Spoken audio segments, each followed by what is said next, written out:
বাংলাদেশ বাংলাদেশ বাংলাদেশ বাংলাদেশ। দীর্ঘ 9 মাস রক্তক্ষয়ী যুদ্ধ করার পর হয়েছে বিজয় আমার দেশ 16ই ডিসেম্বর। দীর্ঘ 9 মাস রক্তক্ষয়ী যুদ্ধ করার পর হয়েছে বিজয় আমার দেশ 16ই ডিসেম্বর। বাংলাদেশ আমার বাংলাদেশ, স্বাধীন প্রিয় জন্মভূমি আমার বাংলাদেশ। বাংলাদেশ আমার বাংলাদেশ, স্বাধীন প্রিয় জন্মভূমি আমার বাংলাদেশ। লাখো শহীদের রক্তে আঁকা লাল সবুজের পতাকা, লাখো শহীদের রক্তে আঁকা লাল সবুজের পতাকা। তোমাদের সেই আত্মহুতি আজও হৃদয়ে গাথা, আজও শোনা যায় সন্তান হারা জননীর চিৎকার। হয়েছে বিজয় আমার দেশ 16ই ডিসেম্বর। ঠিক না বে ঠিক? বাংলাদেশ আমাদের বাংলাদেশ, স্বাধীন প্রিয় জন্মভূমি সোনার বাংলাদেশ। কত মা বোন দেশের পতরে হয়েছে কোরবান, কেউ হারালো প্রাণেরই ভাই, কেউ স্বামী সন্তান। ঠিক না বে ঠিক? কত মা বোন দেশের তরে হয়েছে কোরবান, কেউ হারালো প্রাণেরই ভাই, কেউ স্বামী সন্তান। তোমাদের কথা আজও আমাদের মনে পড়ে বারবার। হয়েছে বিজয় আমার দেশ 16ই ডিসেম্বর। বাংলাদেশ প্রিয় বাংলাদেশ, সোনার বাংলাদেশ। লিল্লাহে তাকবীর, নারায়ে তাকবীর। সম্মানিত সংক্ষিপ্ত ইতিহাস ও বিজয় দিবসে আমাদের করণীয় এবং বর্জনীয়। সম্মানিত মুসল্লিবৃন্দ,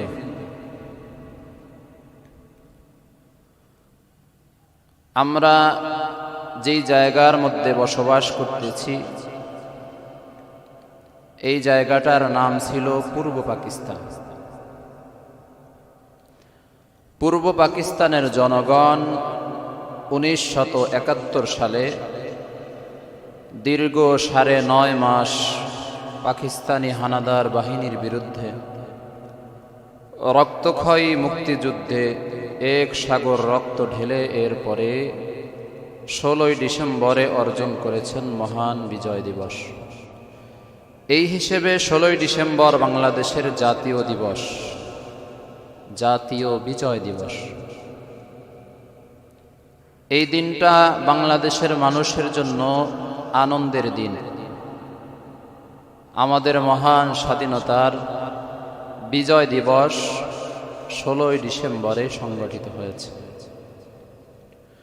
1971 সালে স্বাধীনতার পর 2024 সালে এই বিজয়টা দ্বিতীয় স্বাধীনতা হিসেবে স্বীকৃতি পেয়েছে। 5ই আগস্ট 2024 সালে বাংলাদেশে নতুন অভ্যুত্থান হয়েছে। এটাকে দ্বিতীয় স্বাধীনতা দিবস বলা হয়। বিগত 16 বছর এদেশের মানুষ জুলুম, অত্যাচার, শোষণ সহ্য করেছে। স্বৈরাচার সরকারের নিজস্ব জুলুম এবং স্বৈরাচার সরকারের প্রত্যক্ষ মদদে পার্শ্ববর্তী দেশটি যেন হরিলুটের রাজ্যে পরিণত করেছিল আমাদের সোনার বাংলাদেশকে। এই ফ্যাসিবাদী সরকার তার বিদেশি প্রভুকে খুশি করার লক্ষ্যে বৈদেশিক চুক্তির নামে বাংলাদেশকে ধ্বংসের দ্বার প্রান্তে পৌঁছে দিয়েছে। শুধু তাই নয়, নিজের ক্ষমতাকে কুক্ষিগত করে, নিজের ক্ষমতাকে ধরে রাখতে একের পরে এক গণহত্যা বাংলাদেশের সাধারণ জনতার উপরে চালিয়েছে। দমন পীড়নের নামে বিরোধী দলসহ এই দেশের আদর্শ নাগরিক আলেম সমাজের উপরে নির্যাতনের স্টিম রোলার চালিয়েছে। আলেম ওলামা ও বিরোধী পক্ষ দিয়ে সারা দেশকে পরিণত করে অঘোষিত জেলখানায় পরিণত করেছে। জুলুমের মাত্রা যখন কল্পনার বাহিরে চলে গেল, তখনই এই দেশের জনগণ নতুন করে লড়াই করে এ দেশকে দ্বিতীয় মুক্তিযুদ্ধের মাধ্যমে ৩৬শে জুলাই অর্থাৎ ৫ই আগস্ট এ দেশকে পুনরায় শাসন করেছে, পুনরায় এ দেশকে স্বাধীন হিসেবে ঘোষণা করেছে। স্বৈরাচার ফেসিবাদী সরকার হটাও আন্দোলনে ছাত্র জনতার পাশাপাশি যুক্ত হয়েছে সাধারণ মানুষ এবং ওলামায়ে কেরাম। হক্কানি পীর মাশায়েখ ও মাদ্রাসার ছাত্ররাও এতে অংশগ্রহণ করেছে। শত শত মাদ্রাসার ছাত্ররা আহত হয়েছে এবং ৮০ জন মাদ্রাসার ছাত্র ২৪ জুলাই গণ অভ্যুত্থানে শাহাদাত বরণ করেছে। এর মধ্যে হাফেজে কোরআন ছিল, আলেম ছিলেন। গণ অভ্যুত্থানে স্বৈরাচার সরকার এবং তার পেটুয়া বাহিনীর হাতে প্রায় ১,০০০ মানুষ শহীদ হয়েছে। বাংলাদেশের সাধারণ মানুষ শুধুমাত্র ২৪ গণ অভ্যুত্থানে স্বৈরাচার জালিমের হাতে প্রায় ১,০০০ মানুষ শাহাদাতের পেয়ালা পান করেছে। ১৪০০, হ্যাঁ, সংখ্যা পরবর্তীতে আরো বেড়েছে, ১৪০০। হয়তো এরপরে আরো বাড়বে, কারণ আহত যারা আছে এদের মধ্য থেকে আবারও কেউ দুনিয়া থেকে বিদায় নিতে পারে। আহতর সংখ্যা প্রায় ১৫,০০০।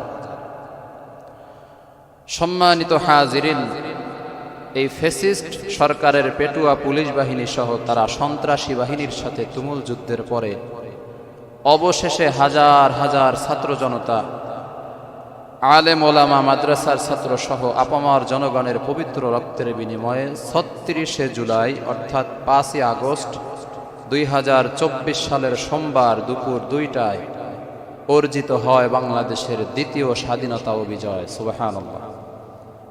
সোমবার দুপুর বেলা আমাদের রাক্ষস এদেশ থেকে পালিয়ে গিয়েছে। আমরা এই দেশের জনগণ, আমরা এ দেশকে ভালোবাসি, ঠিক না বেঠিক? অবশ্যই আমরা আমাদের মাটিকে, আমাদের দেশকে, আমাদের মাতৃভূমিকে ভালোবাসি। এই যে মাতৃভূমির ভালোবাসা, এটা ইসলাম সমর্থিত, ইসলাম এটাকে সাপোর্ট করে।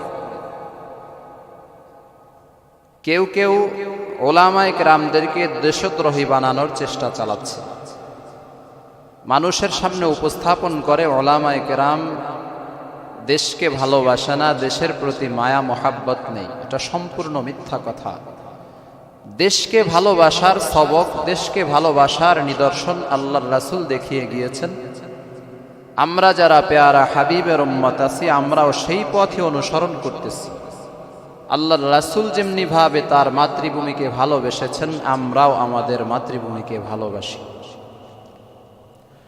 মুসলিম রাষ্ট্রের প্রতিটি নাগরিকের দায়িত্ব হলো তার ভূখণ্ড ও মাতৃভূমিকে ভালোবাসা। এটাই প্রিয় নবী সাল্লাল্লাহু আলাইহি ওয়াসাল্লামের উত্তম আদর্শ। দেশপ্রেম এটা স্বীকৃত একটি বিষয়। রাসূল সাল্লাল্লাহু আলাইহি ওয়াসাল্লাম নিজ মাতৃভূমিকে ভালোবাসতেন। কাফেরদের নির্মম অত্যাচার সহ্য করতে না পেরে প্রথমে পেয়ারা হাবিব সাল্লাল্লাহু আলাইহি ওয়াসাল্লাম মক্কা থেকে হাবশায় স্থানান্তরিত হয়েছিলেন, হিজরত করেছিলেন। বর্তমান জায়গাটার নাম হলো ইথিওপিয়াতি। এই ইথিওপিয়াত নামক জায়গায় আল্লাহর রাসূল সর্বপ্রথম মক্কা থেকে হিজরত করেছেন। পুনরায় আল্লাহর রাসূল মক্কায় ফিরে এসেছেন, কারণ হাবশার লোকেরাও আল্লাহর রাসূলের উপরে জুলুম নির্যাতন করেছে। পুনরায় মক্কায় আগমন করার পরে পুনরায় অত্যাচার শুরু হয়েছে। আল্লাহর রাসূল পুনরায় হিজরত করেছেন। হিজরতের দিয়েছেন আমার আল্লাহ। আল্লাহ তাআলা বলেছেন, পয়গম্বর আপনি এখন ইয়াসরিবে হিজরত করেন, যার নাম বর্তমান মদিনা। মদিনায় আল্লাহর রাসূল দ্বিতীয়বার হিজরত করেছেন। মক্কা আল্লাহর রাসূলের মাতৃভূমি। মক্কায় আল্লাহর রাসূল জন্মগ্রহণ করেছেন।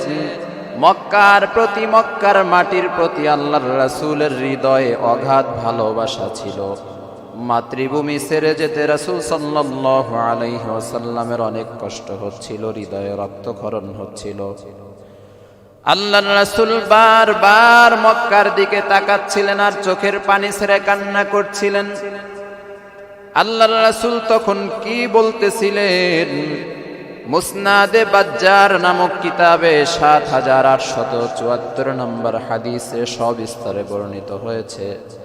নবী বলতেছিলেন মক্কার দিকে তাকিয়ে, হে মক্কা, হে কাবা, আল্লাহর কসম, আমি জানি তুমি আল্লাহর কাছে এবং আমার কাছে সবচেয়ে প্রিয়। সুবহানাল্লাহ। আল্লাহর রাসূল বলেন, হে মক্কা, তুমি আল্লাহর কাছেও প্রিয়, আমার কাছেও প্রিয়, সাধারণ প্রিয় নয়, সবচেয়ে প্রিয়।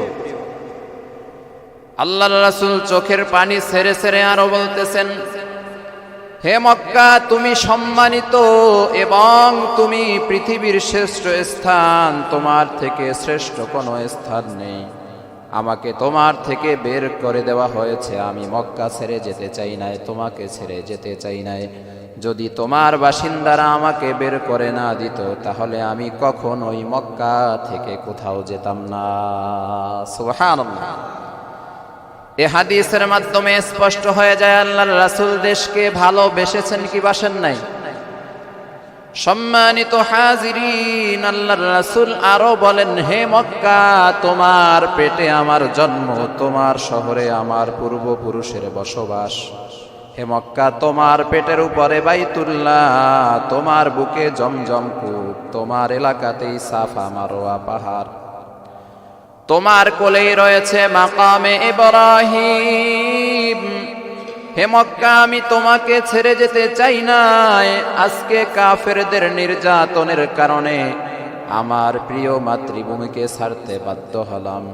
এই কথাগুলো বলে রাসূল সাল্লাল্লাহু আলাইহি ওয়াসাল্লাম চোখের পানি ছেড়ে কান্না করতে করতে মক্কা থেকে মদিনায় হিজরত করেছেন। সুবহানাল্লাহ। দেশপ্রেম আমাদের নবী আমাদেরকে শিখিয়েছেন। সম্মানিত হাজিরিন, আল্লাহ পাক রব্বুল আলামিন সূরা কাসাসের 85 নম্বর আয়াতের মধ্যে আল্লাহর রাসূলকে সান্ত্বনা দিয়েছেন। আল্লাহর রাসূলকে আল্লাহ তাআলা বলেন, ইন্নাল্লাযী ফারাদা আলাইকাল কুরআন, হে পয়গম্বর, আপনার রব যিনি আপনাকে কোরআনের দায়িত্বভার আপনার উপরে অর্পণ করেছেন, লারাদ্দুকা ইলা মাআদিন, তিনি আপনাকে অবশ্যই অবশ্যই পুনরায় আবার আপনার প্রিয় ভূমিতে ফিরিয়ে দিবেন। সুবহানাল্লাহ। হে রাসূল, আপনি কাঁদবেন না। আপনাকে কাফেররা মক্কা থেকে তাড়িয়ে দিয়েছে, কিন্তু এই মক্কায় আপনি আবার পুনরায় ফিরে আসবেন। এ কথা বলেছেন কে? সম্মানিত হাজিরিন, আল্লাহর রাসূল মক্কা থেকে মদিনায় হিজরত করে চলে গিয়েছেন। এবার আল্লাহর রাসূলের দ্বিতীয় বাসস্থান হলো মদিনা। নবীজির সেকেন্ড হোম মদিনা। মদিনাকেও আল্লাহর রাসূল ভালোবেসেছেন, মক্কাকে ভালোবেসেছেন। মক্কা থেকে মদিনায় যখন গিয়েছেন সেখানে বসবাস করেছেন। মদিনাকেও আল্লাহর রাসূল ভালোবেসেছেন।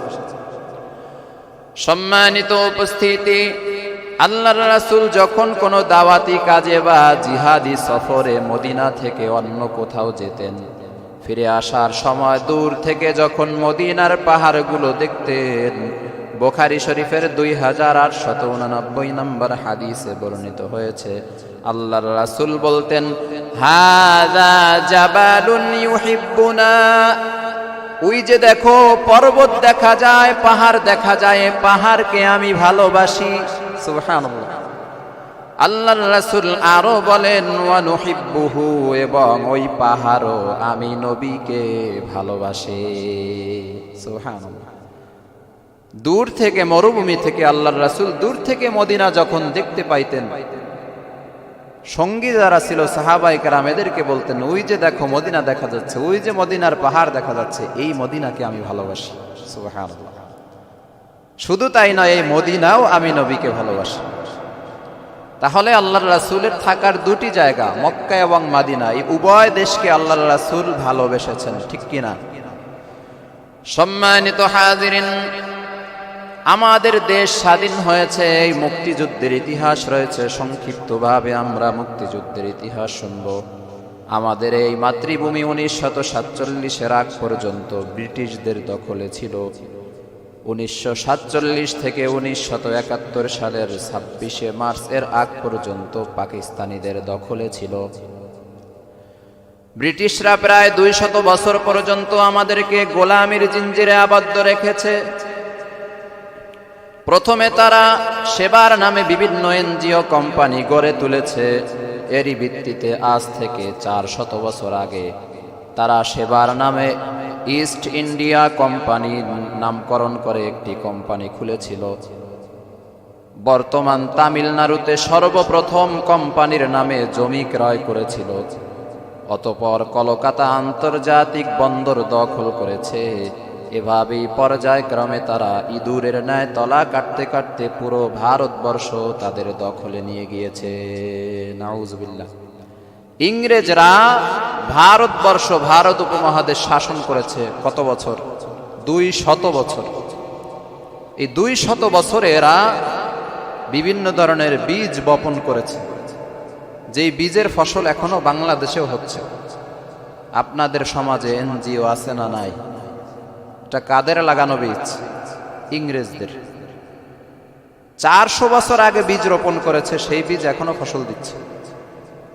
এ বিষয়ে আমরা বেখবর, এই বিষয়ে আমাদের কোনো খেয়াল নেই। আমরা মনে করতেছি যে এরা আমাদের সেবা করার জন্য আসছে, কিন্তু সেবা করার নামে এরা তিলে তিলে আমাদেরকে ধ্বংস করার পায়তারা চালাচ্ছে। সম্মানিত হাজিরিন, 1947 সালে হিন্দু মুসলিম বিশাল দাঙ্গার পরে ব্রিটিশদের ইশারাতেই দুটি দেশ ভাগ হয়ে গেল। হিন্দু এবং মুসলমানদের মধ্যে প্রথমে ব্রিটিশরা গ্যাঞ্জাম লাগিয়ে দিয়েছে।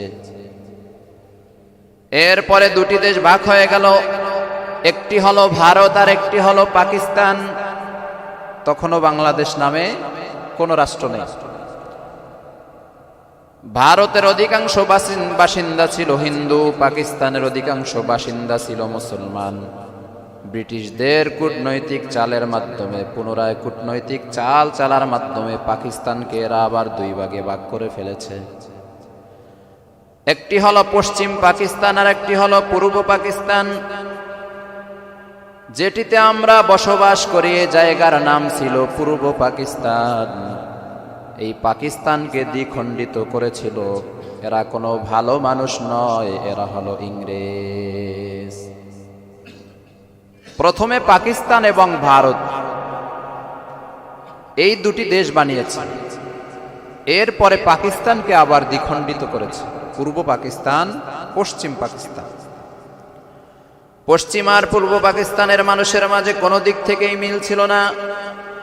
তাদের ভাষা ছিল উর্দু, পশ্চিম পাকিস্তানের ভাষা ছিল উর্দু, আমাদের ভাষা ছিল বাংলা। তাদের খাবার ছিল রুটি, আমাদের খাবার ছিল মাছ ভাত। তাদের পোশাক আর আমাদের পোশাকে মিল ছিল না। অধিকাংশ জিনিসগুলোতেই তাদের সাথে আমাদের কোনো মিল ছিল না। 1947 সালের পরে দেশ হিসেবে পশ্চিম পাকিস্তান এবং পূর্ব পাকিস্তান সমান অধিকার হওয়া সত্ত্বেও আস্তে আস্তে পশ্চিম পাকিস্তানের শাসক গোষ্ঠীরা পূর্ব পাকিস্তানের উপরে জুলুম নির্যাতন শুরু করেছে। পূর্ব পাকিস্তানের লোকদেরকে ন্যায্য অধিকার থেকে বঞ্চিত করেছে। বারবার অপচেষ্টা করে পূর্ব পাকিস্তানের লোকদের থেকে অধিকার ছিনিয়ে নিয়েছে। বাঙালিদের উপরে তাদের মন গড়া তৈরি বিভিন্ন নীতিমালা চাপিয়ে দিতে থাকে। আমাদের বাংলা ভাষার পরিবর্তে তাদের ভাষা উর্দু ভাষাকে রাষ্ট্রীয় ভাষা হিসেবে ঘোষণা করে। ফলে কি হয়েছে? 1952 সালে তুমুল আন্দোলন শুরু হয়েছে। এই আন্দোলনের নাম হলো ভাষা আন্দোলন। এই ভাষা আন্দোলনে রফিক সালাম, বরকত জব্বার সহ অসংখ্য শহীদানে কেরাম এরা রক্তের বিনিময়ে বাংলা ভাষার মানকে অক্ষুণ্ণ রেখেছে। বাংলাদেশের রাষ্ট্রীয় ভাষা বাংলা ভাষাকেই জীবিত রেখেছে। সুবহানাল্লাহ। আমরা যে ভাষায় কথা বলি, আমি যে ভাষায় আলোচনা করতেছি, এই বাংলা ভাষাকে অক্ষুণ্ণ রাখার জন্য রফিক, সালাম, বরকত জব্বার সহ মুসলিম সন্তানেরা এরা নিজের জীবনকে উৎসর্গ করেছে। তাদের রক্তের বিনিময়ে আজকেও আমাদের জবান থেকে বাংলা ভাষা উচ্চারিত হয়। সম্মানিত হাজিরিন, ওরা পূর্ব পাকিস্তানের নাগরিকদেরকে গোলাম ভাবতে থাকে। এভাবে আস্তে আস্তে 1970 সালে পূর্ব পাকিস্তানের পার্লামেন্ট নির্বাচন হয়। সেই নির্বাচনে তখনকার আওয়ামী মুসলিম লীগ নিরঙ্কুশ বিজয় অর্জন করে। সেই বিজয়কেও পশ্চিম পাকিস্তানের লোকেরা ছিনিয়ে নিয়েছে। শুধু ছিনিয়েই নাই, পূর্ব পাকিস্তানের প্রতিনিধিদের হাতে ক্ষমতা হস্তান্তর করেনি।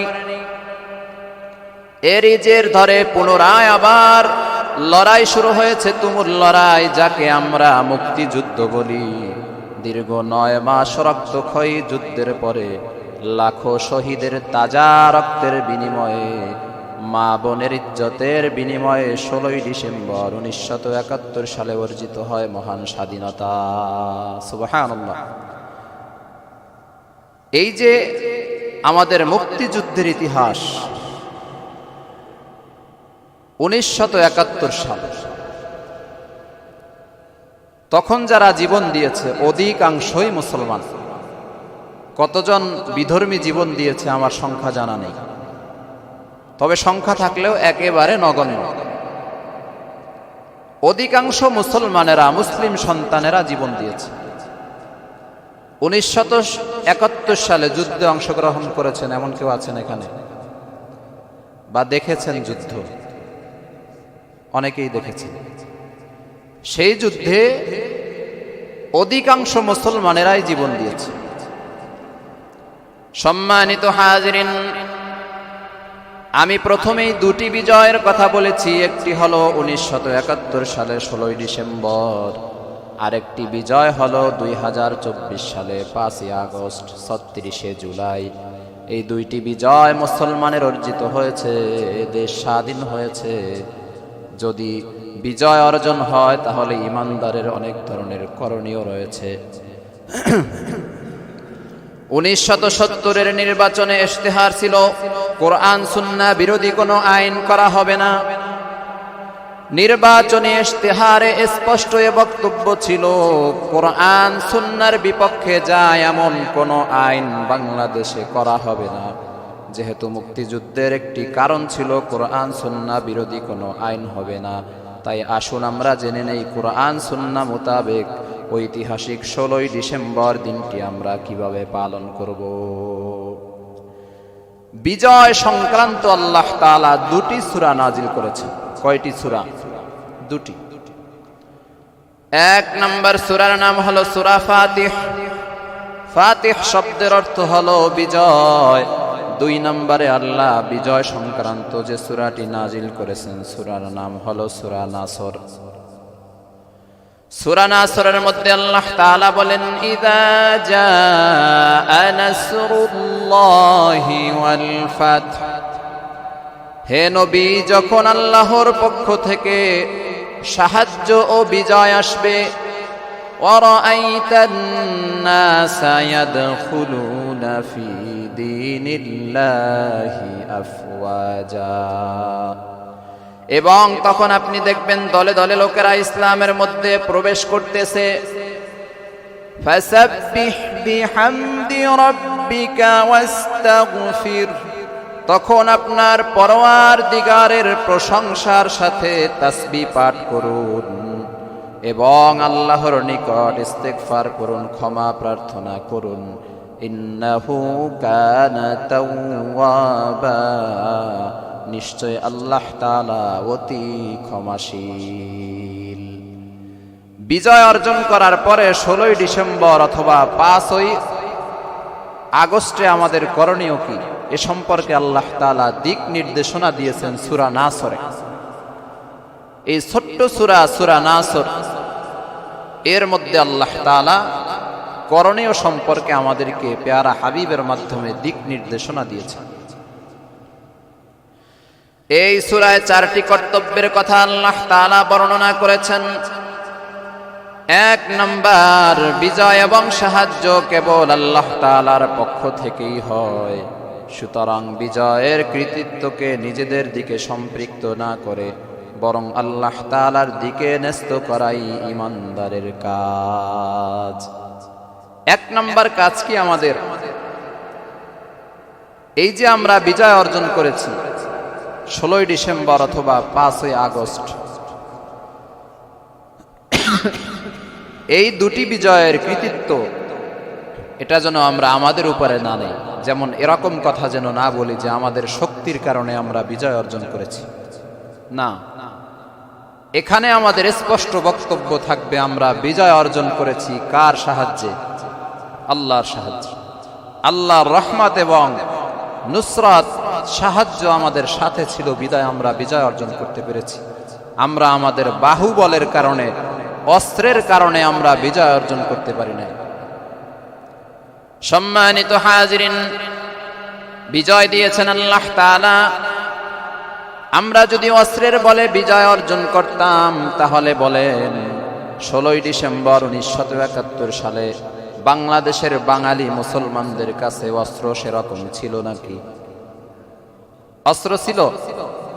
পাকিস্তানিদের কাছে অস্ত্র ছিল না? ছিল না? তাদের কাছে অনেক অস্ত্র ছিল, কিন্তু মুসলমানেরা কেউ দা নিয়ে নেমেছে, কেউ কাঁচি নিয়ে নেমেছে, কেউ খুন্তা নিয়ে নেমেছে, কেউ কুড়াল নিয়ে নেমেছে, কেউ বটি নিয়ে নেমেছে, কেউ বাঁশের লাঠি নিয়ে নেমেছে। যে যা পেয়েছে তা নিয়েই নেমেছে। বলেন, তাদের উন্নত অস্ত্রের কাছে মুসলমানেরা লাঠি বৈঠা দিয়ে কি অর্জন করতে পেরেছে? বিজয় অর্জন করতে লাঠির মাধ্যমে হয় নাই, দা বটি খুন্তা কুড়ালের কারণে হয় নাই। বিজয় দিয়েছেন আমার আল্লাহ। আল্লাহ বিজয় দিয়েছেন বিদায় বাঙালি মুসলমানেরা 16ই ডিসেম্বরে 1971 সালে পাকিস্তানিদের বিরুদ্ধে বিজয় অর্জন করতে পেরেছে। সুবহানাল্লাহ। এই কৃতিত্বটা আমরা স্বয়ং আল্লাহর দিকে সুপর্দ করব। আমরা বিজয়ী হই নাই, আমাদেরকে বিজয়ী করেছেন আমার আল্লাহ। সম্মানিত হাজিরিন, 2 নম্বরের কর্তব্য হলো বিজয় অর্জন করার কারণে আল্লাহ তাআলার পবিত্রতা ও বরত্ব বর্ণনা করা। যে মহাশক্তিধর আল্লাহ, আল্লাহই আমাদেরকে বিজয় দান করেছেন, তার শক্তির মাধ্যমেই বিজয় অর্জিত হয়েছে। তিনি আমাদেরকে রহমতের ফেরেশতা দিয়ে সাপোর্ট করেছেন, সহযোগিতা করেছেন। তিনি পাকিস্তানি হানাদার বাহিনীর হৃদয়ের মধ্যে কম্পন সৃষ্টি করে দিয়েছেন, বাঙালি মুসলমানদেরকে বীর বানিয়ে দিয়েছেন। সেই মহান সত্তার প্রশংসা আমরা করতেছি। আল্লাহ তাআলাই আমাদেরকে বিজয় দান করেছেন। সুবহানাল্লাহ। এ বিজয় দিয়েছেন আমার আল্লাহ। এজন্য বারবার আল্লাহর পবিত্রতা বর্ণনা করা, বিজয়ের কথা স্মরণ করে, বিজয়ের কথা শুনে শুনে জবান থেকে সুবহানাল্লাহ বাক্য উচ্চারণ করা। সুবহান শব্দের অর্থ হলো অতি পবিত্র। আমরা যদি বারবার মালিকের শানে সুবহান শব্দ উচ্চারণ করি, সুবহানাল্লাহর আওয়াজ যদি দেই, আল্লাহ তাআলার পবিত্রতা বর্ণনা করা হয়। সুবহানাল্লাহ। সম্মানিত হাজিরিন, বিজয় অর্জন করার পরে আমাদের 3 নম্বর করণীয় হলো বারবার আল্লাহ তাআলার শুকরিয়া আদায় করা। শুকরিয়া আদায়ের অনেক মাধ্যম আছে। আমরা যখনই বিজয়ের কথা স্মরণ করব তখন বলবো, দুনিয়ার কেউ আমাদেরকে বিজয় দান করেন নাই, স্বয়ং আল্লাহ তাআলা আমাদেরকে বিজয় দিয়েছেন। এই বিজয়ে আমরা সন্তুষ্ট। জবান থেকে জোরে বলেন আলহামদুলিল্লাহ। এভাবে আল্লাহ তাআলার শুকরিয়া আদায় করা। এখন তো যে কোনো যুদ্ধের, যে কোনো অভ্যুত্থানের ক্রেডিট নেওয়ার জন্য বিভিন্ন মানুষ পাগল হয়ে যায়। জুলাই গণ অভ্যুত্থানের ক্রেডিট নেওয়ার জন্য বিভিন্ন মানুষ দাঁড়িয়ে গিয়েছে। দেশে যারা আছে তারাও ক্রেডিট নিচ্ছে যে আমার কারণে হয়েছে, আমার এখানে অবদান ছিল বেশি। বাংলাদেশে যারা ছিল না তারাও দাবি করতেছে যে তাদের কারণে হয়েছে। যে সশরীরে বাংলাদেশে উপস্থিতি ছিল না তার কারণে কিভাবে হয়? যারা দেশে ছিল এদেরটা তো মানা যায়, এদের দাবিটা কম বেশি মানা যায় যে না দেশে ছিল, পালিয়ে থাকুক আর যেভাবে থাকুক, ছিল তো দেশে। কিন্তু যারা দেশেই ছিল না এরা অদৃশ্য শক্তির মাধ্যমে বাংলাদেশকে বিজয় অর্জন করাইছে। এই ধরনের ক্রেডিট নেওয়ার জন্য বিভিন্ন নেতারা বিভিন্নভাবে চেষ্টা চালাচ্ছে। কিন্তু আমরা গণ অভ্যুত্থানকে স্বচক্ষে দেখেছি, আপনারাও দেখেছেন, টিভির মাধ্যমে, মোবাইলের মাধ্যমে, ইন্টারনেটের মাধ্যমে বা সরাসরি উপস্থিত হয়ে আপনারা অনেকেই দেখেছেন। গণ অভ্যুত্থানে কারা ময়দানে কাজ করেছিল তাদেরকেও আমরা দেখেছি, তাদের চেহারাগুলো আমরা চিনি। অভ্যুত্থানে রক্ত দিয়েছেন সাধারণ জনতা, মুসলমানেরা। এর মধ্যে উচ্চ বংশের লোকেরা যেমন আছে, নিম্ন বংশের লোকেরাও আছে।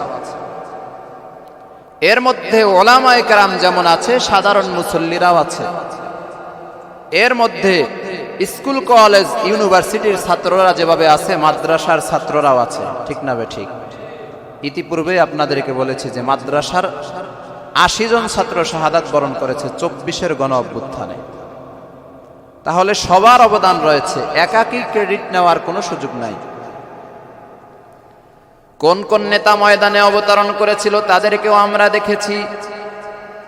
হক্কানি ওলামায়ে কেরাম, পীর মাশায়েখ, চরমনায়ের পীর সহ আরো অসংখ্য ওলামায়ে কেরাম ময়দানে ঝাঁপিয়ে পড়েছিলেন। এমনকি যেদিন হাসিনা এদেশ থেকে পালিয়ে যাবে সেদিনও কারফিউ ভেঙে বাংলাদেশের চরমনায়ের পীর মুফতি ফয়জুল করিম সাহেব, তিনি প্রথম কারফিউ ভেঙে এরপরে সামনের দিকে এগিয়ে গিয়েছিলেন। ওলামায়ে কেরামও মাঠে ছিল, এটা বোঝানোর জন্য আপনাদেরকে বলতেছি। মতানৈক্য থাকতেই পারে, বিভিন্ন বিষয়ে আমাদের দ্বিমত থাকতে পারে, কিন্তু অভ্যুত্থানে যাদের অবদান, যারা বুলেটের সামনে নিজের বুককে পেতে দিয়েছে, তাদের অবদানকে আমরা অস্বীকার করতে পারবো? সম্মানিত হাজিরিন, এই বিজয় অর্জন করার পরে ৪ নম্বরে আমাদের করণীয় হলো আল্লাহ তাআলার দরবারে কায়মানুবাক্যে আত্মনিবেদন করা ও তাওবা করা, ইস্তেগফার করা, বেশি বেশি তাওবা করা। এখন আমাদের প্রশ্ন হতে পারে যে বিজয় তো ভালো কাজ, তাহলে আমরা তাওবা কেন করব, ইস্তেগফার কেন করব, আমরা কি অপরাধ করেছি? সম্মানিত হাজিরিন, ইস্তেগফার শুধুমাত্র অপরাধের কারণে পড়া হয় না, 2 কারণে ইস্তেগফার পড়া হয়। 1 নম্বরের কারণ হলো গুনাহের কারণে। যুদ্ধ চলাকালীন অনেক সময় ভুল ত্রুটি হয়ে যায়, যুদ্ধ চলাকালীন অনেক সময় আমাদের নামাজ বাদ যায়, নামাজ পড়ার সুযোগ থাকে না। মুখোমুখি লড়াই হচ্ছে, ওই দিক থেকে শত্রু বাহিনী আমাদের দিকে ঝাঁপিয়ে পড়তেছে, বুলেট আসতেছে একের পর এক। এই মুহূর্তে নামাজ পড়ার কোনো সুযোগ আছে? নাই। এ কারণে নামাজ পিছিয়ে গেছে, ওক্ত চলে গেছে, অন্য ওক্তে গিয়ে নামাজ পড়া হয়েছে। এই যে একটা ভুল। আরো দেখা যায় বিভিন্ন ধরনের ত্রুটি যুদ্ধের ময়দানে হয়ে থাকে। এই সমস্ত ত্রুটি মুক্ত হওয়ার জন্য আল্লাহ তাআলা বলেছেন, ওয়াস্তাগফির, তোমরা তাওবা করো, ইস্তেগফার করো। আর ২য় নাম্বার, তাওবা করা, ইস্তেগফার করার কারণ হলো কোরআন ও হাদিসে 9টি উপকারের কথা বর্ণিত হয়েছে। সুবহানাল্লাহ। প্রথমত অপরাধের কারণে ইস্তেগফার করা হয়, তাওবা করা হয়। তাছাড়া তাওবা করলে 9টি উপকারিতা রয়েছে। তাহলে আল্লাহ যে বলেছেন কোরআনে সূরা নাসরে যে হে রাসূল, আপনি ইস্তেগফার করুন, আপনি তাওবা করুন। আল্লাহর রাসূলের জীবনে তো একটা গুনাহও ছিল না, তাহলে আল্লাহ তাওবা করতে কেন বললেন, ইস্তেগফার করতে কেন বললেন? সম্মানিত হাজিরিন, এই আদেশ আল্লাহর রাসূলের উপরেই নয়, তাওবা ইস্তেগফার আল্লাহর রাসূলের মাধ্যমে উম্মতদেরকে শিক্ষা দিয়েছেন। হে আখিরি জামানার উম্মতেরা, তোমরা ময়দানে অবতীর্ণ হয়ে যুদ্ধ করেছো, যুদ্ধের ময়দানে টুকটাক ভুল ত্রুটি হয়েছে, সেজন্য তোমরা তাওবা করো। আরো এক কারণে তাওবা করবা, কারণ তোমরা যদি তাওবা ইস্তেগফার করো, আল্লাহ তাআলা তোমাদের শান, মান, মর্যাদা আরো বৃদ্ধি করে দিবেন। সুবহানাল্লাহ। তাহলে তাওবা ইস্তেগফার পড়লেই এটা বলা যাবে না যে ব্যক্তি অপরাধী মনে হয়, গুনাহের কারণে তাওবা করতেছে। গুনাহের কারণেও তাওবা করা হয়। তাছাড়া মর্যাদা বৃদ্ধির জন্য, উপকারিতার জন্য ইস্তেগফার, তাওবা করা হয়। 9টি উপকারিতার মধ্যে কোরআনে হাকিমের মধ্যে 6টি উপকারিতা বর্ণনা করা হয়েছে। আল্লাহ তাআলা বলেন ইস্তাগফিরু রাব্বাহুম ইন্নাহু কানা গফফারা ইস্তাগফিরু রাব্বাকুম ইন্নাহু কানা গফফারা। আল্লাহ তাআলা বলেন বান্দা যখন তাওবা করে ইস্তেগফার করে আল্লাহ তাআলা বান্দার সমস্ত গুনাহ খাতা মাফ করে দেয়। সুবহানাল্লাহ। এক নাম্বার উপকারিতা, কোরআনে কয়টি উপকারিতা বর্ণিত হয়েছে? 6টি। খুব বেশি মনোযোগ দেন, এগুলো আমাদের জন্য অত্যন্ত জরুরি। 2 নম্বরে আল্লাহ তাআলা বলেন ইউরসিলিস সামাআ আলাইকুম মিদরারা। যদি বান্দা তাওবা ইস্তেগফার করে আল্লাহ তাআলা আকাশ থেকে উপকারী বৃষ্টি বর্ষণ করে। সুবহানাল্লাহ। বলবেন বৃষ্টি এটাও আবার উপকারী হয় নাকি? বৃষ্টি তো আইসা আমাদের ফসল নষ্ট করে দেয়, আমাদেরকে ভিজাইয়া দেয়। এ কারণে মা বোনেরা বলে যে ঝোলার বৃষ্টি কোথা থেকে আইলো? কি বলে? ঝোলার বৃষ্টি। বৃষ্টি নাকি ঝোলার? বৃষ্টি আসে আল্লাহর পক্ষ থেকে, মা বোনেরা অজ্ঞতার কারণে, না বুঝার কারণে ঝোলার বলে দিচ্ছে। নাউজুবিল্লাহ। এ ধরনের বাক্য, এ ধরনের শব্দ উচ্চারণ করা যাবে না। বৃষ্টি এসেছে আল্লাহর পক্ষ থেকে, উপকারের জন্য এসেছে না ক্ষতির জন্য এসেছে আল্লাহই ভালো জানেন। দেখা যাবে একই গ্রামের 5 জনের ক্ষতি হচ্ছে আর 20 জনের উপকার হচ্ছে। তাহলে ক্ষতির থেকে উপকার বেশি, উপকারের দিকে তাকিয়েই তো হয়তো আল্লাহ তাআলা বৃষ্টি দান করেছে। সম্মানিত হাজিরিন, তাহলে তাওবা ইস্তেগফার করলে আসমান থেকে রহমতের বৃষ্টি বর্ষণ হয়, উপকারী বৃষ্টি বর্ষণ হয়। 3 নম্বরে আল্লাহ তাআলা বলেন ওয়ায়ুমদিদকুম বিআমওয়ালিন ওয়া বানিন। ধন সম্পদে আল্লাহ তাআলা বরকত দান করেন যদি বান্দা তাওবা ইস্তেগফার করে। সুবহানাল্লাহ। মুরব্বিরা তাসবিহ নিয়ে যে আস্তাগফিরুল্লাহ আস্তাগফিরুল্লাহ আস্তাগফিরুল্লাহ এগুলো যে পড়ে, এগুলোতে কি শুধু গুনাহ মাফ হয়? না, ধন সম্পদেও বরকত হয়। ইস্তেগফারের থেকে এত ভয়ঙ্কর আমল, আমি ভয়ঙ্কর বলবো, এত গুরুত্বপূর্ণ আমল আমি আর দেখি না। ইস্তেগফারে এত বরকত, এত বরকত, যে কোনো সমস্যা সমাধানের জন্য যদি অধিক পরিমাণে কেউ ইস্তেগফার করে আল্লাহ তাআলা অধিকাংশ সমস্যাগুলোরই সমাধান দিয়ে দেন। সুবহানাল্লাহ। প্রতিদিন কমপক্ষে 500 বার। কতবার? 500 বার প্রতিদিন যদি পড়া হয় কোনো বিষয়কে কেন্দ্র করে যে আল্লাহ অমুক জিনিসটার সমাধান আমি চাই, তবে সবগুলো যে হবে এমনটা তো বলা যায় না, কিন্তু অধিকাংশ সমস্যাগুলোরই সমাধান আল্লাহ তাআলা করে দেন শুধুমাত্র ইস্তেগফারের আমলের কারণে। সম্মানিত হাজিরিন, 4 নম্বরে আল্লাহ তাআলা বলেছেন ওয়ায়ুমদিদকুম বিআমওয়ালিন ওয়া বানিন। অবানিন বলে আল্লাহ তাআলা 4 নম্বরে বলেছেন ইস্তেগফার যারা করে, বেশি বেশি যারা তাওবা করে, আল্লাহ তাআলা ওই বান্দা বান্দিকে নেককার সন্তান দান করেন। সুবহানাল্লাহ। এজন্য আমরা সুযোগ পেলেই আস্তাগফিরুল্লাহ আস্তাগফিরুল্লাহ অন্তরে অন্তরে ধারণা করব, আল্লাহ আমি অপরাধী, আমাকে ক্ষমা করুন। এই একটি আমল, এটা ইসমে আজম বলা হয়। এই আমলটা অনেক বেশি দামি, অনেক বেশি গুরুত্বপূর্ণ। সম্মানিত হাজিরিন, আল্লাহ তাআলা বলেন ওয়ায়াজআল লাকুম জান্নাত। ইস্তেগফার যারা করে, তাওবা যারা করে, এদেরকে আল্লাহ পাক রব্বুল আলামিন সবুজ শ্যামল বাগান, সবুজ শ্যামল উদ্যান, ফসল অধিক পরিমাণে দান করেন। সুবহানাল্লাহ। ফসলে বরকত দেয় ইস্তেগফারের কারণে। অনেক মানুষের দেখা যায় যে ফসল পুড়ে যায়, নষ্ট হয়ে যায়, কীরা পোকায় কেটে ফেলে দেয়, বা বিভিন্ন কারণে ফসল নষ্ট হয়ে যায়।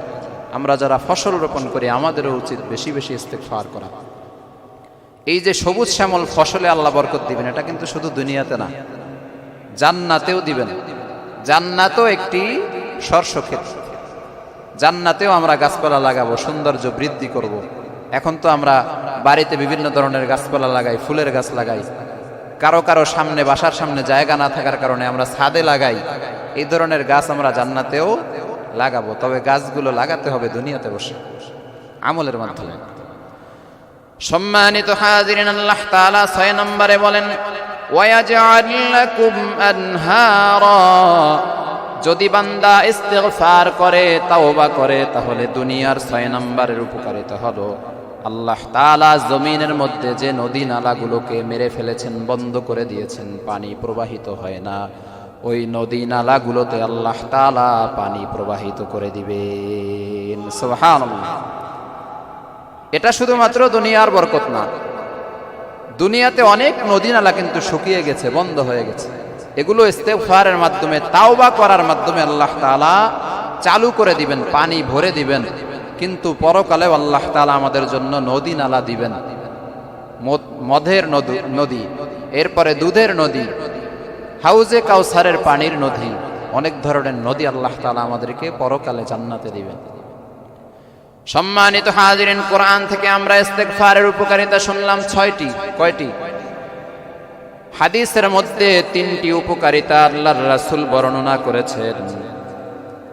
আবু দাউদ শরীফের 1518 নম্বর হাদিসের মধ্যে আল্লাহর রাসূল বলেছেন, জাআলাল্লাহু লাহু মিন কুল্লি হাম্মিন ফারাজান। আল্লাহর রাসূল বলেন, তাওবা করলে প্রত্যেক বিপদ হতে আল্লাহ তাআলা মুক্তির ব্যবস্থা করে দেয়। সুবহানাল্লাহ। তাওবা ইস্তিগফার করলে সব ধরনের বিপদ আপদ থেকে আল্লাহ তাআলা মুক্তি দেয়, রেহাই দেয়। এজন্য আমরা যদি আশঙ্কা করি কখনো যে আমাদের উপরে ভয়ঙ্কর বিপদ আসতেছে, তখন আমরা তাওবা ইস্তিগফার করব, বেশি বেশি আমাদের গুনাহের জন্য আল্লাহর কাছে ক্ষমা চাইব। ইতিহাসে এরকম অনেক দেখা গেছে যে পাপ করতে করতে করতে করতে পরিস্থিতি এমন হয়েছে, আসমানে মেঘ জমে গেছে যে শীঘ্রই এখানে ভূমিকম্প হতে পারে, বা প্রলয় হতে পারে, মহাপ্রলয়, বা বৃষ্টি হতে পারে, ঝড় তুফান হতে পারে। এরকম পরিস্থিতি জমিনের মানুষ যখন বুঝতে পেরেছে যে আমাদের অপরাধের কারণে ভয়ঙ্কর কিছু আসতেছে, কিছুটা নিশানা দেখা যাচ্ছে, এরপরে যখন সিজদায় পরে তাওবা করেছে, আল্লাহর কাছে কান্নাকাটি করেছে, মুহূর্তের মধ্যে আল্লাহ তাআলা আসমানি বিপদ আসমানে উঠাই নিয়ে গেছে। সুবহানাল্লাহ। এরকম ইতিহাসে অসংখ্য ঘটনা রয়েছে। এজন্য সম্মানিত হাজিরিন, ভূমিকম্প যে আমাদের দিকে আগমন করেছে, এর মাধ্যমে বোঝা যায় আমাদের পাপের পরিধি অনেক পরিমাণে বেড়ে গিয়েছে, গুনাহ অনেক পরিমাণে বেড়ে গিয়েছে। এজন্য আমাদেরও উচিত বেশি বেশি তাওবা করে আল্লাহর সাথে কান্নাকাটি করে সম্পর্ক তৈরি করা, বেশি বেশি তাওবা ইস্তেগফার করা জরুরি আমাদের জন্য। ভূমিকম্প 5.7 সামান্য একটি লারা দিছে, এরপরে সামান্য সামান্য হচ্ছে, গতকালকেও হয়েছে কয়েক জায়গায়, একেবারে সামান্যভাবে, অল্প অল্প দিয়ে আল্লাহ তাআলা ইঙ্গিত দিচ্ছেন, বান্দা বান্দি আমার দিকে ফিরে আসো, এত অপরাধ তোমরা করো না, এত অপরাধে তোমরা জড়ায়ো না। বিভিন্ন ধরনের অপরাধে সমাজ জর্জরিত হয়ে যাচ্ছে। সম্মানিত হাজিরিন, ভয়ঙ্কর ভূমিকম্প থেকে বাঁচতে হলে আমাদেরকে আল্লাহর দিকে ফিরে আসতে হবে। কোন কোন নিউজ পোর্টাল থেকে এটাও প্রকাশিত হচ্ছে যে বাংলাদেশের মধ্যে সবথেকে বর্তমানে ঝুঁকিপূর্ণ জেলা হচ্ছে বরিশাল। বরিশাল বিভাগে ভূমিকম্প বেশি হওয়ার সম্ভাবনা রয়েছে। যারা বিল্ডিং এ আছেন তারা কি করবেন আল্লাহ ভালো জানেন। যদি আসে, আল্লাহ না করুক, না আসুক, কিন্তু যদি আসে, আমরা বিল্ডিং এর বাসিন্দা যারা, আমাদের জন্য রিস্ক অনেক বেশি। বের হওয়ার তো সুযোগ দেয় না, মুহূর্তের মধ্যে সবকিছু তছনছ হয়ে যায়।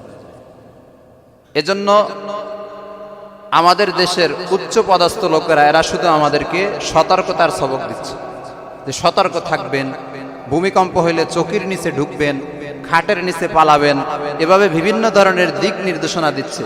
আসল দিক নির্দেশনা দিচ্ছে না। আসল দিক নির্দেশনা হচ্ছে তাওবা করা। বাংলাদেশের সরকারের উচিত রাষ্ট্রীয়ভাবে তাওবার সিস্টেম ঘোষণা করা, তাওবার অনুষ্ঠান আয়োজন করা। প্রতিটি মসজিদে মসজিদে, প্রতিটি প্রতিষ্ঠানে, প্রতিটি কলেজ, ইউনিভার্সিটি, বিশ্ববিদ্যালয়, মাদ্রাসা, সব জায়গায় তাওবার মাহফিল করা উচিত। ইস্তেগফারের দোয়া অনুষ্ঠানের আয়োজন করা উচিত। এটা হলো মূল কাজ। এটা না বইলা চোখের নিচে ঢুকবেন, এই করবেন, সেই করবেন, মোবাইল নিয়ে পালাইবেন না, অন্য কোনটা আগে নিয়ে পালাইবেন, এই সমস্ত বিভিন্ন ধরনের দিক নির্দেশনা দিচ্ছে।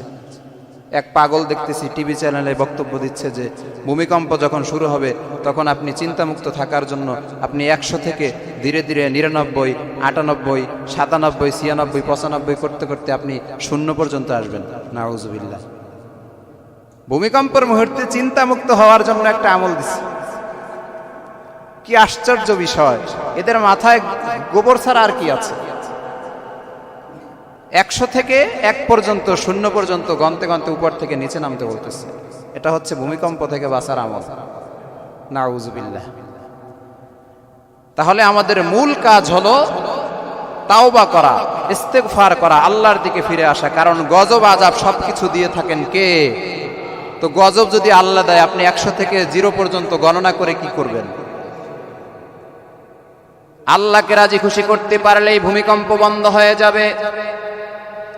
ওমরে ফারুক রাদিয়াল্লাহু তাআলা আনহুর জামানায় মদিনার মধ্যে ভূমিকম্প শুরু হয়েছে, জমিন কম্পন শুরু হয়েছে। ওমরে ফারুক রাদিয়াল্লাহু তাআলা আনহু জমিনকে বলেছে, জমিন থাম, তোর বুকের মধ্যে ঘুমিয়ে আছে সরকারে দো আলম মুহাম্মাদুর রাসূলুল্লাহ সাল্লাল্লাহু আলাইহি ওয়াসাল্লাম। তোর বুকের মধ্যে অসংখ্য সাহাবায়ে কেরাম ঘুমায়, হে জমিন তুই কিভাবে কম্পন করিস? হযরতে ওমর থাম বলেছে, জমিন সাথে সাথে থেমে গেছে। সুবহানাল্লাহ। লোকদেরকে হযরতে ওমর ডাক দিয়া বলে, লোকেরা, সাহাবায়ে কেরাম সবাই মসজিদে চলে যাও, বেশি বেশি পরিমাণে তাওবা ইস্তেগফার করে আল্লাহর কাছে ক্ষমা চাও। আল্লাহ তাআলা আমাদের অপরাধের কারণে নারাজ হয়ে গিয়েছে। তাহলে বিপদ আপদ বালা মুসিবত থেকে বাঁচার সর্বোচ্চ মেডিসিন হলো আল্লাহকে রাজি খুশি করা, তাওবা করা, ইস্তেগফার করা, ফিরে আসা ইসলামের দিকে। এটা হলো মূল কাজ। দেখবেন যে সারা জীবন নামাজ পড়ে না, সেও বিপদ আপদ আসলে তখন আল্লাহ বাঁচাও। এমনকি আপনারা ঝড় তুফানে কখনো পড়ছেন কিনা লঞ্চে বা ট্রলারে? লঞ্চ ট্রলারের মধ্যে যখন আমরা উঠি, ঝড় তুফান যখন শুরু হয়, তখন মুসলমানেরা তো বলে আল্লাহ বাঁচাও, হিন্দুরা বিধর্মীরা হেরাও কয় লা ইলাহা ইল্লাল্লাহ মুহাম্মাদুর রাসূলুল্লাহ। পরিস্থিতি এমন হয়ে যায়, মুসলমানদের পাশাপাশি অন্য লোকেরাও বাঁচতে তখন আসল খোদাকে স্মরণ করে। এরা জটিল মুহূর্তে পড়ার পরে এরপরে আল্লাহকে স্মরণ করে, এর আগে বিভিন্ন ধরনের মূর্তি এই সেই বিভিন্ন কিছুর পূজা করে। কিন্তু জটিল পরিস্থিতি যখন সৃষ্টি হয়, মরার উপক্রম যখন হয়, তখন আল্লাহ ছাড়া আর কেউ নাই। সম্মানিত হাজিরিনের জন্য আল্লাহর দিকে আমাদেরকে ফিরে আসতে হবে। এমনও দেখা গেছে তুফানের মধ্যে লঞ্চে যখন আমরা পড়েছি, তখন সেখানে বসে কান্নাকাটি, চিল্লা পাল্লা, আল্লাহ বাঁচাও, আল্লাহ বাঁচাও। যখন তুফান বন্ধ হয়ে গিয়েছে, লঞ্চ যখন কিনারে ফিরে গিয়েছে, দোকান থেকে সিগারেট একটা নিয়ে পকেট থেকে গ্যাস লাইট বের করে এরপরে কিছুক্ষণ আগে বলছে লা ইলাহা ইল্লাল্লাহ মুহাম্মাদুর রাসূলুল্লাহ, আল্লাহ বাঁচাও, আল্লাহ তুমি রক্ষা করো, তুমি ছাড়া কেউ নাই। এরপরে বিপদ দূর হয়েছে, এর ভিতরে শুরু হয়ে গেছে অপকর্ম। এটা আমাদের চরিত্র। এভাবে যদি হয়, তাহলে আল্লাহ তাআলার সান্নিধ্য আমরা কিভাবে পাবো? শুধু আপনাদেরকে বলতেছি না, নসিহতগুলো আমাকেও আমি করতেছি। এমন যদি হয়, বিপদ আসার পরে আল্লাহ বাঁচাও, এরপরে আবার পুনরায় আমরা আল্লাহ তাআলার নাফরমানিতে নিমজ্জিত হই, তাহলে আল্লাহ আমাদেরকে কেন বারবার রক্ষা করবেন? সম্মানিত হাজিরিন, আল্লাহর রাসূল 1 নম্বরে বলেছেন হাদিসের মধ্যে, তাওবা ইস্তেগফার করলে বিপদ আপদ থেকে মুক্তি পাওয়া যায়। 2 নম্বরে আল্লাহর রাসূল বলেন, অমিন কুল্লি দিকিন মাখরাজান, আল্লাহ তাআলা সকল দুশ্চিন্তা থেকে ওই ব্যক্তিকে মুক্ত করে দিবেন যে ব্যক্তি বারবার তাওবা এবং ইস্তেগফার করে। চিন্তা, টেনশনে অনেক মানুষ ঘুমাইতেই পারে না, রাতে ঘুম হয় না। ঘুম না হওয়ার গুরুত্বপূর্ণ একটা কারণ হলো টেনশন। এই টেনশন দূর হয় ইস্তেগফার করার মাধ্যমে, আস্তাগফিরুল্লাহ আস্তাগফিরুল্লাহ, এই আমলের মাধ্যমে টেনশন দূর হয়। অনেক মুয়াজ্জিন সাহেবরা তো টেনশনে ওক্ত আসার আগে আজান দিয়ে দেয়। 2:50 আসরের আজান, 5টার আগে 4:30 4টার দিকে ফজরের আজান। ওক্ত আসতে এখনো অনেক দেরি, ওক্তই আসে না। ওক্ত আসার আগে যদি আজান দেওয়া হয়, তাহলে ওই আজান হবে না। পুনরায় ওয়াক্ত আসার পরে আবার ওই নামাজের জন্য আজান দিতে হবে। তো এই কাজগুলো ইদানিং বেশি হচ্ছে দেখা যাচ্ছে। তো আপনারা যারা আছেন আশেপাশে মুয়াজ্জিন সাহেবদেরকে একটু সতর্ক করবেন যে ওয়াক্ত আসছে কিনা টাইমটা আগে দেখে নেবেন, বা যদি ভুলে যান তাহলে কারো কাছ থেকে জিজ্ঞেস করবেন। এভাবে মানুষ তো বিভ্রান্ত হয়। সেদিনকে 3টার দিকে আমাদের মুসল্লি নামাজ পড়তে আসছে, তো আইসা বলতেছে হুজুর মসজিদ খুললেন না এখনো। কই বলি কেন, কি হয়েছে? কয় নামাজ রক্ত হয়েছে না, আজান তো দিল। বললাম যে আজান দিছে ভুলে, এখানে না, আমাদের মসজিদে না, অন্য জায়গায় আজান দিছে, ওই আজান শুনে উনি নামাজ পড়তে আসছে। তো মুসল্লিরা বেকায়দায় পড়ে যাচ্ছে। এজন্য এই বিষয়ে আমরা আশেপাশের মুয়াজ্জিনদেরকে আমরা সতর্ক করব। সম্মানিত হাজিরিন, ইস্তিগফার পড়লে দুশ্চিন্তা মুক্ত হওয়া যায়। হাদিসের মধ্যে 3 নম্বরে আল্লাহর রাসূল বর্ণনা করেছেন ওয়ারাযাকাহু মিন হাইসু লা ইয়াহতাসিব, এবং আল্লাহ তাআলা ইস্তিগফার পড়নেওয়ালা বান্দাকে এমন জায়গা থেকে, এমন উৎস থেকে রিজিক দিবেন যা সে কখনো কল্পনাও করতে পারে না। সুবহানাল্লাহ। অনেক সময় এমনও হয় ঘরে রান্নার জন্য কিছুই নেই।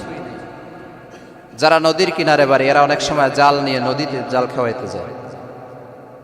তো যেখানে মাছ পাওয়ার কল্পনাও করে নাই, সেখানে দেখা গেছে যে ছোট্ট জালের মধ্যে বড় একটা মাছ পেঁচাই উঠে গেছে। মানে কাকে আল্লাহ কিভাবে যে রিজিক দিবে এগুলো আমরা জানি না, আমাদের কল্পনায় ধরবে না। তো ইস্তিগফার যে ব্যক্তি বেশি বেশি পড়ে তাকে আল্লাহ তাআলা অজানাভাবে বিভিন্ন উৎস থেকে আল্লাহ তাআলা রিজিক দান করবে। সুবহানাল্লাহ। সম্মানিত হাজিরিন, বিজয় দিবসে আমাদের শিক্ষা এবং কর্মসূচি কি?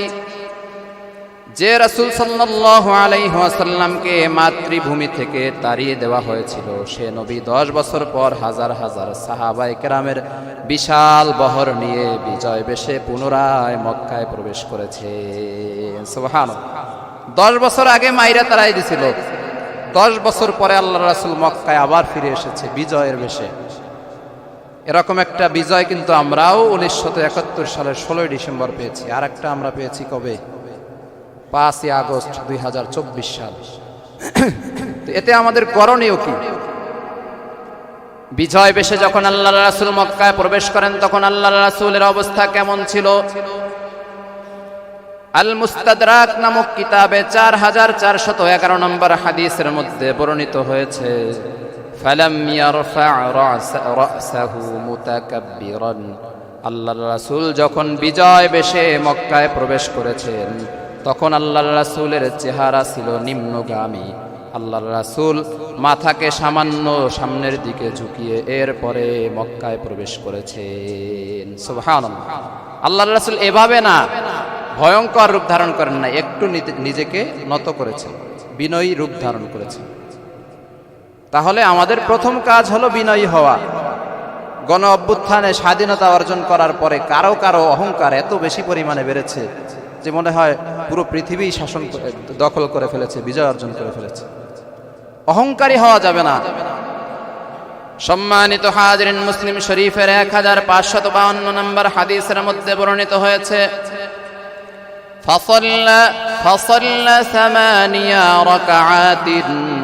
আল্লাহর রাসূল মক্কায় প্রবেশ করার পরে প্রথমে আল্লাহর রাসূল তার নিজের ঘরে প্রবেশ করেছেন।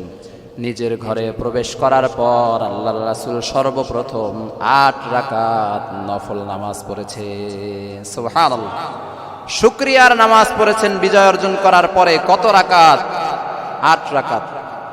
এজন্য আমাদেরও কাজ হলো 16 ডিসেম্বরে 8 রাকাত নফল নামাজ আদায় করা।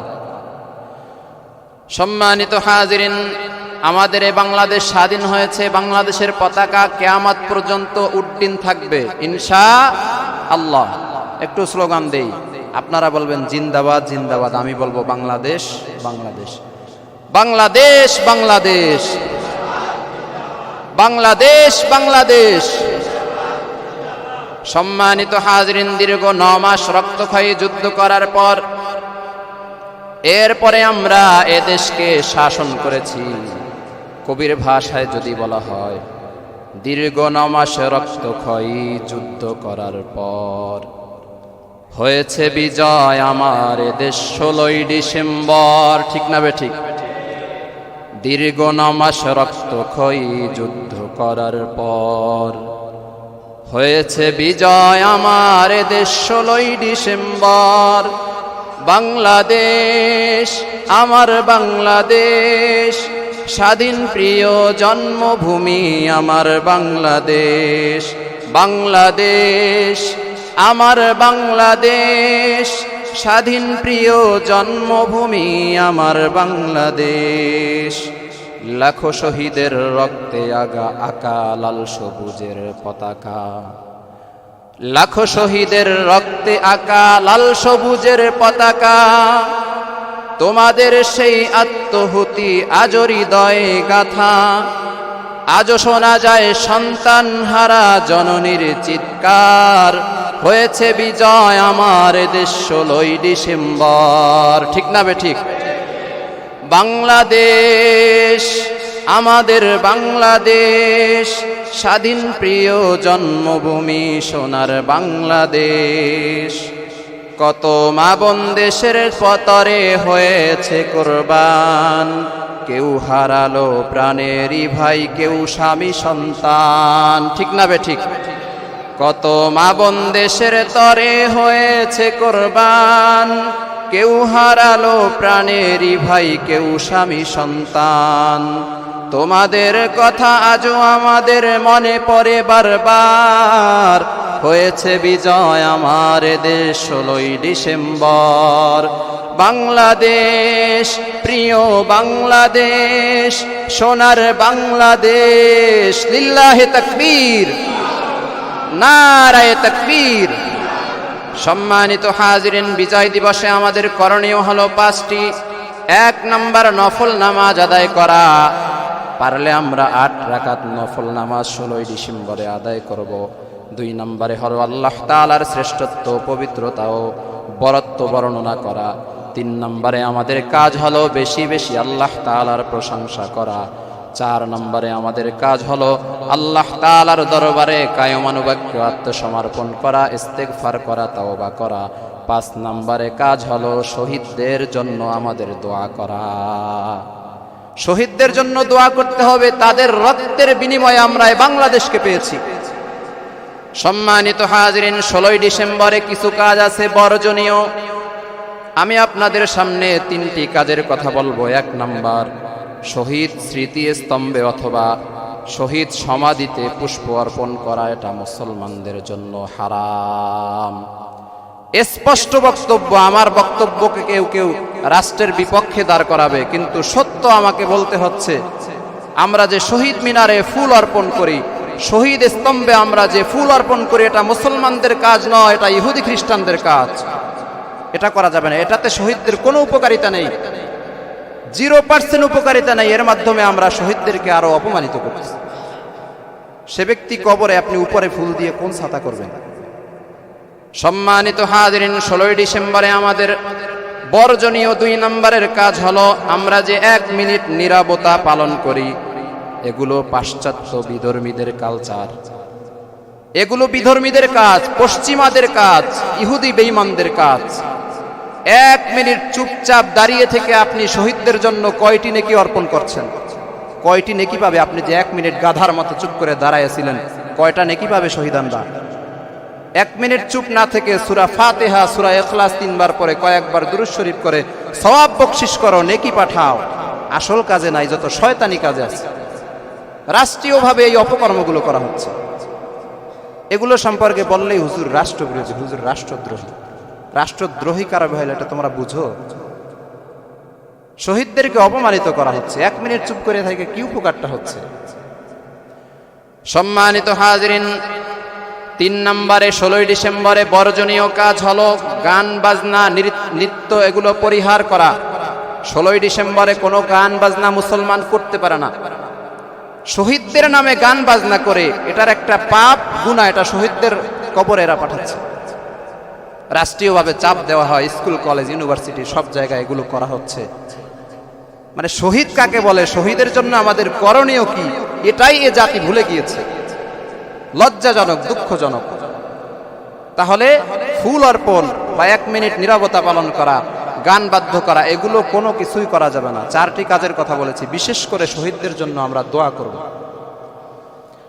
সম্মানিত হাজিরিন, এদেশে আসল কাজ হয় না, নকল কাজ বেশি হয়। গতকালকের নিউজে আপনারা দেখেছেন, বাংলাদেশের রাজশাহীতে একটি সন্তান সাজিদ নাম, এই যে নলকূপের প্রায় 60 ফুট নিচে, নলকূপের যে গর্ত করা হয়েছিল 60 ফুট নিচে চলে গিয়েছে, পড়ে গিয়েছে। প্রথম কথা হলো, গর্ত করেছে ভালো কথা, সেটা ঢেকে রাখে নাই কেন? দ্বিতীয় কথা হলো, পড়ে গেছে ভালো কথা, সেখান থেকে তুলতে 32 ঘন্টা অতিবাহিত হবে কেন? এদের স্বাধীন হয়েছে 54 বছর। 54 বছরে আপনারা এ জাতিকে কি দিয়েছেন? উন্নত কোনো প্রযুক্তি তৈরি করতে পারলেন না। শুধু উন্নত প্রযুক্তি যারা তৈরি করে এদের জীবনই আমাদেরকে পড়ানো হয়। অমুকে এটা করছে, তমুকে এটা করছে। তুমি বাঙালি কোন ঘোড়ার ডিম করেছো? বাঙালিদেরকে, এদের মেধাকে কাজে লাগিয়ে এদের মাধ্যমে কিভাবে উন্নত প্রযুক্তি তৈরি করা যায়, এদের মেধাকে কাজে লাগিয়ে, মেধাকে খাটিয়ে এরপরে বাংলাদেশ কিভাবে আরো উন্নত শিখরে নেওয়া যায়, এদিকে কোনো চেষ্টা নেই। সন্তানটা সর্বশেষ হসপিটালে ইন্তেকাল করেছে। ইন্না লিল্লাহি ওয়া ইন্না ইলাইহি রাজিউন। ছোট শিশু বাচ্চা, 2 বছরের বাচ্চা দুনিয়া থেকে বিদায় নিয়েছে। এজন্য আমাদেরকে সতর্ক হতে হবে। আমরা এ বাংলাদেশকে স্বাধীন করেছি, এটা আমরা মুখে বলি, কাগজে আছে, বাস্তবতায় নাই। ঘুরে ফিরে ক্ষমতায় যারা আসে, কোনোভাবে অন্য দেশের প্রভুদের পা চাটতে শুরু করে। এজন্য কবির ভাষায় কবি বলেন, রক্তে কেনা বাংলায় আমার লাখো শহীদের দান, তবুও কেন বন্ধু তোমার বিদেশের প্রতি টান। রক্তে কেনা বাংলায় আমার লাখো শহীদের দান, তবুও কেন বন্ধু তোমার বিদেশের প্রতি টান। যে জাতি তার জীবন দিয়ে কিনে নেয় স্বাধীনতা, সে জাতি কেন অন্যের কাছে নত করে তার মাথা? ঠিক না বেঠিক?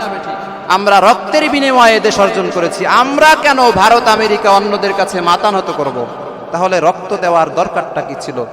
এজন্য আমাদেরকে রাষ্ট্রীয়ভাবেই আমাদের মাথা উঁচু করতে হবে। সরকার প্রধানদের প্রতি অনুরোধ থাকবে, এ দেশকে শক্তিশালী করুন, বাঙালি মুসলমানদেরকে, যুবকদেরকে কাজে লাগান, এদের মাধ্যমে এ দেশকে সমৃদ্ধশালী করেন, এ দেশকে সারা পৃথিবীর বুকে উজ্জ্বল করেন। কতবার আর দুর্নীতিতে বাংলাদেশকে বিশ্ব চ্যাম্পিয়ন দেখাবেন? অনেক দেখাইছেন। একতালা আমাদেরকে যেন এ বিজয় বুকে ধারণ করে, 16ই ডিসেম্বরের বিজয়কে বক্ষে ধারণ করে, 24-এর 5ই আগস্টের এ বিজয়কে বক্ষে ধারণ করে আমাদের দেশকে এবং ইসলামকে এগিয়ে নিয়ে যাওয়ার তৌফিক দান করেন। আমিন ওয়া আখিরু দাওয়ানা।